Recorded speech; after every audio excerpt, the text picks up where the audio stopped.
Okay, our second piece of the night. Another Star Wars piece. Star Wars Andor.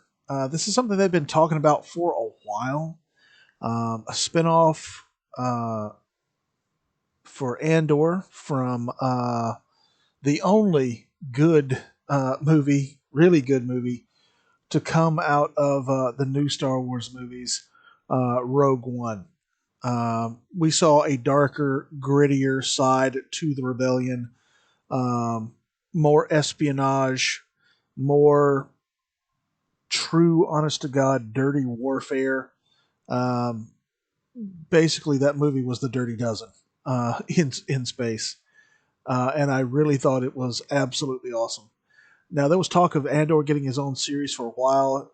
Andor and K-23. There's been a few spin-off comics, but this is the first thing they've actually pulled the trigger on. And I know little or nothing about this, other than it's obviously it has to be Andor before they get the plans to the Death Star and go on that death ride.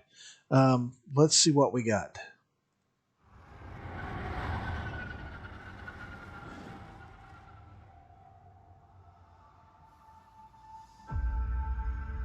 Everything I did for the rebellion. Rogue One, in many ways, it's a film that connected new audiences with the oldest fans. Hitch more volume. A bittersweet feeling, in the premiere, knowing that it was just one film. But then magic happens, right?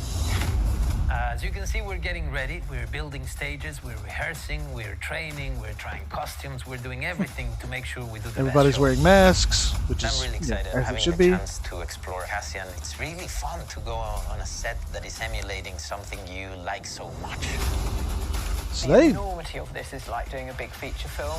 they must not even have Very cinematic. started That's where the this. excitement is.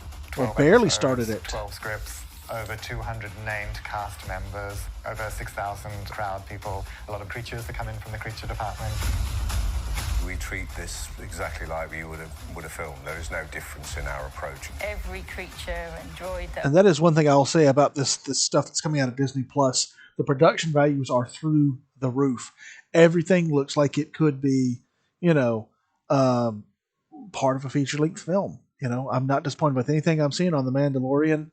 We'll see what comes out of the Marvel stuff. Everything I'm seeing out of the trailers, it looks just like, again, feature length film level stuff. we've been building has the same care and level of attention to detail as the previous films. It's huge, it's thrilling, but also it's wonderfully challenging. There's tons of possibilities to explore. It is the building of a revolution.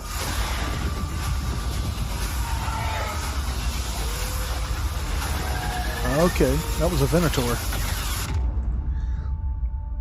Interesting.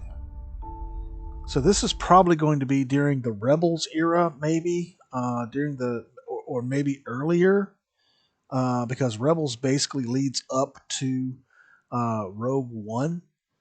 So it might probably is earlier, probably about maybe 10. I'm gonna take a guess and say maybe 10 years or so after the Clone Wars, maybe. That would be interesting, to see that transition. There's several stories that are touching on that, are going to be dealing with that. The Boba Fett prequel, which I'm really looking forward to, is going to be dealing with this. This appears to be touching on that. We've got hints of it from The Mandalorian. I'm not sure what the Ahsoka show is going to deal with. That might deal with her hunt for. I always do these late at night, and my brain always seizes up on me. Not Kanan Jarrus, but Kanan Jarrus's apprentice, the kid who built the lightsaber with a blaster built into it. Can't remember his name. Anyway, or it might be something from her years between the end of Clone Wars and leading up to her reappearance in Mandalorian. Anyway, this was less of a trailer and more of a sizzle reel to let you know, hey, this is what's coming up with the show. Still somewhat enjoyable. We get an idea of where they're going to go with it. What did you guys think? Give me some feedback. This one is not pushing my buttons the way that the Bad Batch did. I was about ready to do a cartwheel over the Bad Batch. Anyway, I got a few more to go, and I will be back with you guys shortly. Um, Actually, you know what? I may wait and hold off and do the last three tomorrow night, and then we will get back to our more regularly scheduled stuff. Um, Hell's Reach and Stellaris Invicta are going to be the next two things we deal with, I think. Although I did make a promise to my niece that I would review something or react to it that she really wants me to. And I can't say no to her. I made a promise. I really don't want to do it, though. I'll let it be a surprise for you guys. All right. Thank you guys for continuing to support the channel. Thank you guys for continuing to like, subscribe, to share.